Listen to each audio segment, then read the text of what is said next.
So I'm going to show you basically today how to throw the basket form, and then we'll trim and cut away and make a handle and all that good business in the next set of videos.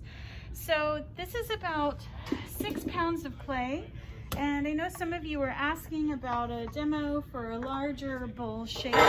So if you were making a salad bowl, I would throw the salad bowl somewhat similar to this. And so we're going to pound this down to the wheel, and I'm going to center it in sections from the top down to start. And then once I have that under control, then I'll center it from the bottom up on the second go. You'll see what I'm talking about. It's just easier to get a hold of this. If you start with a cone shape, which we've got here, and then B, just trying to get the little bits in control instead of trying to muscle up larger amounts of clay. So we're gonna squeeze just the top up as if we were throwing off the hump, and then I'm gonna squeeze the bottom up into the top. To do that, you have to control the top. If I just push here, it goes crazy, as you can see. So you have to kind of stack your hands or run your thumbs up the back.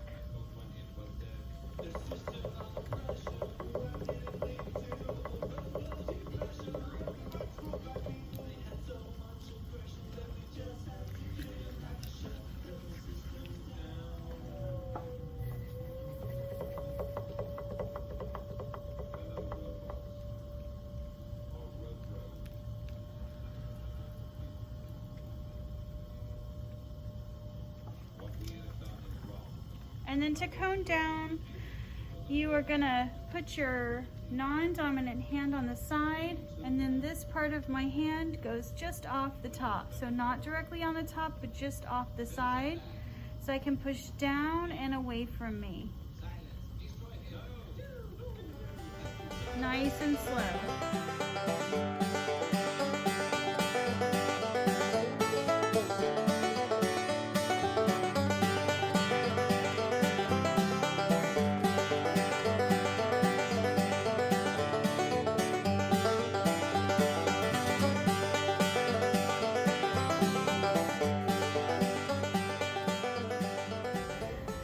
When we go to open, we're gonna open at an angle with our thumbs. So I just kind of get my thumbs together and I'm opening down at a little bit of an angle. Nice and slow, so that I don't throw the inside wall off center. If this is awkward for you, another way you can do it is just holding one thumb and pushing down with your 2 fingers of your dominant hand. That looks like this.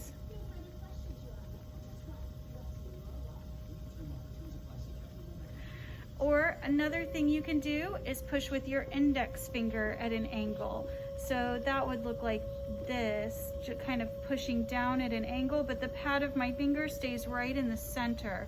So there's a lot of different ways that you can open bowls, depending on the size of your hands, what's comfortable for you. My only thing that I would say to pay attention to is to make sure your hands are talking to each other so that you've got the maximum amount of stability. So I'm going to open this, and I'm going to leave a little bit to trim a foot underneath it later. So as I open, I'm going to hit as deep as I want to go, and then I'm going to scoop my fingers toward myself. So that looks like this. I'm taking this finger here and I'm scooping toward me as I come up on the inside.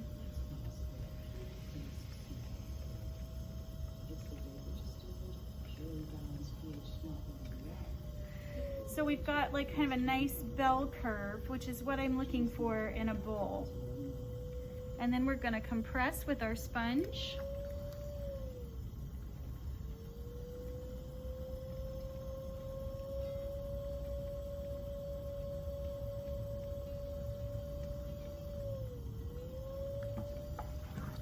Now I'm going to work on pulling this up. So I follow the inside curve with my finger, my interior hand, as I come straight up on the outside. I squeeze a little bit of water so that my inside hand slides easy. Just make sure you get that water out of there after your pulls.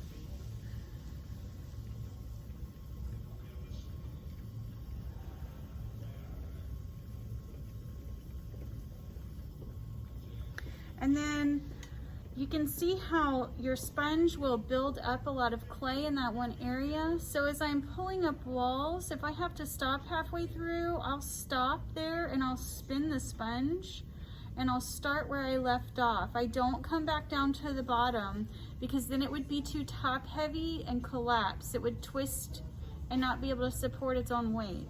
So start where you left off. At this point too, you want to slow your wheel down so that you've got control.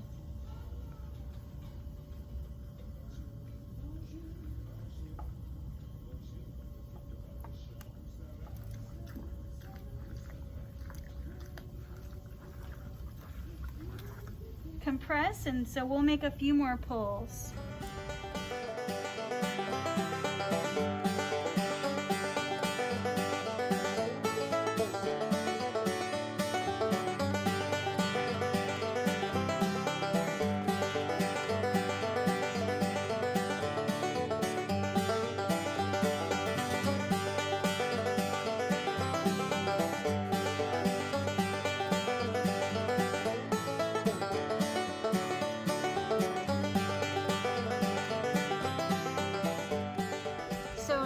Probably my last pull for this bowl, and I'm gonna start shaping just a little bit more at the rim, but I actually, since I intend on making this a basket, I'm gonna kind of squish it and oblong it a little bit, but you can do as you wish.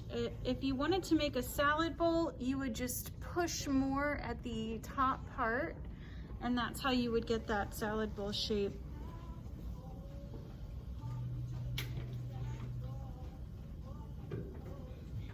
So I'm pushing from my inside to my outside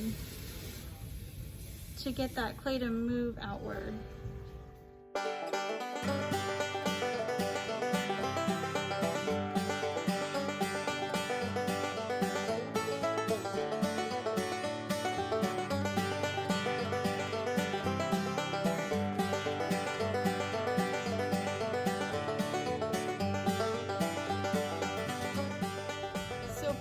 Alter this, I'm gonna clean it up a little bit with my rib.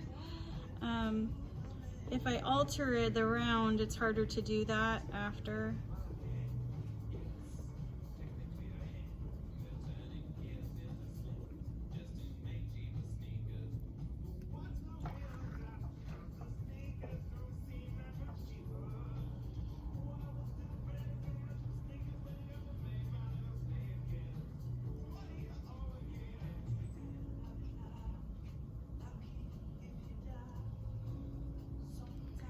And then the curvy side of this will go on the interior. It's tipped away from me just a little bit.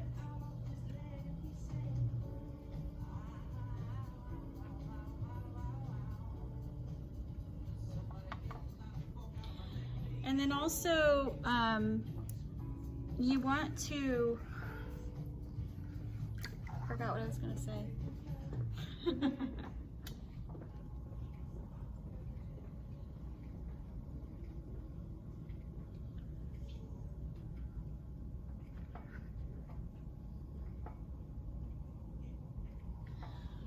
And then the only thing just to remember when you're shaping bowls is that the curve doesn't start at the very bottom.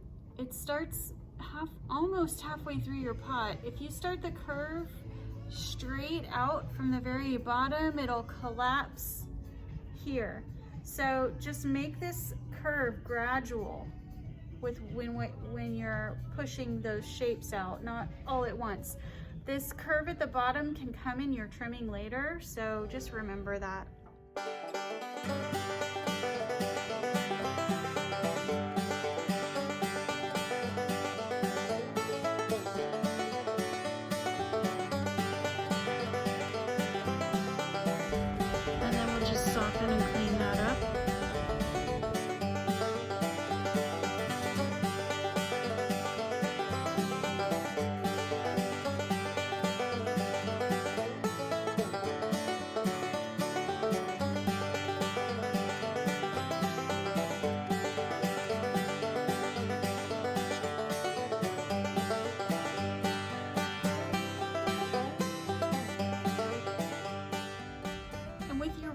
you want your rib wet but not dripping wet. You can see how it's shiny.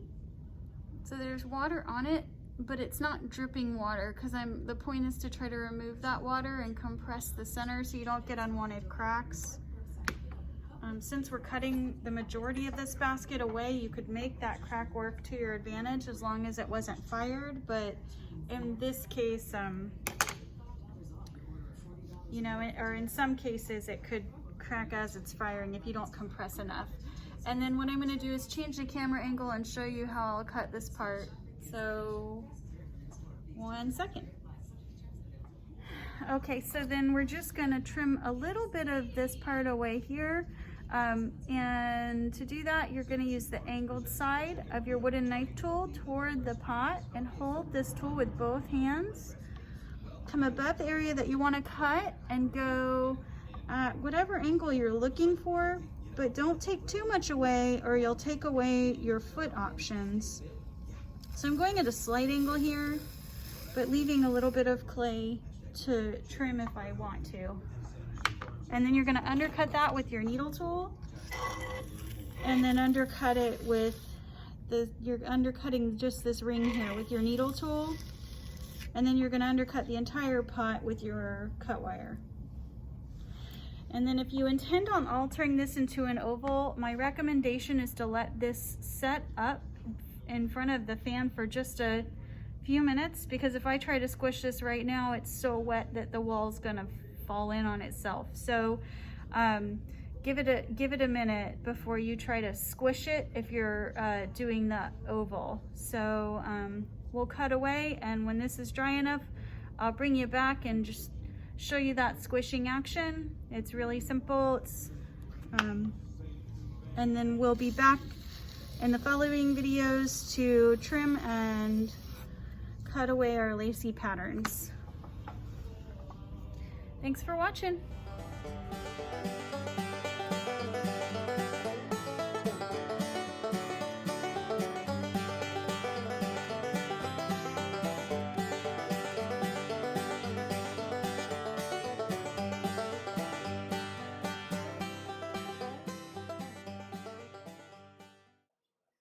So I've got about 3 pounds of clay here, and what I'm doing is just throwing a bottomless disc. So you're going to center it, and then I use my sponge in my right hand with a little bit of water. I push down in the center with my fist, and I'm going to drag that disc of clay almost out to the edge of the bat, and then I'm going to open it to the center all the way to the bat and pull it across without a floor. This is going to be my handle in the end.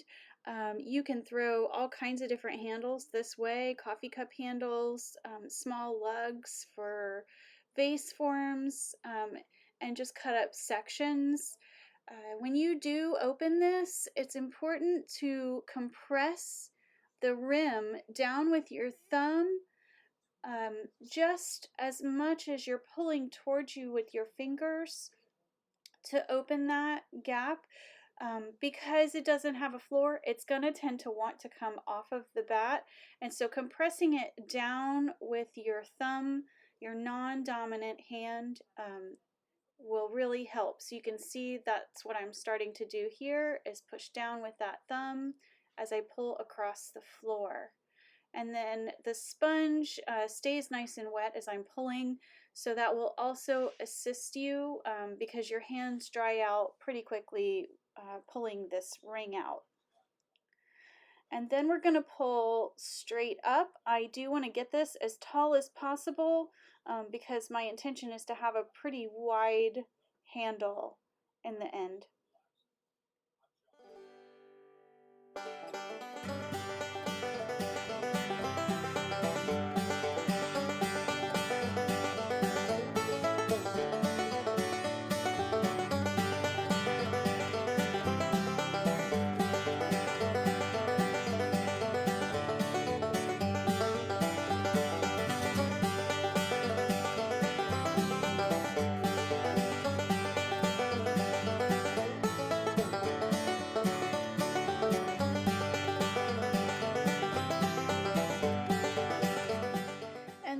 everything up with a rib. Trim just a little bit at the bottom, but not too much, so that you've got options when you go to put it on, and you're done.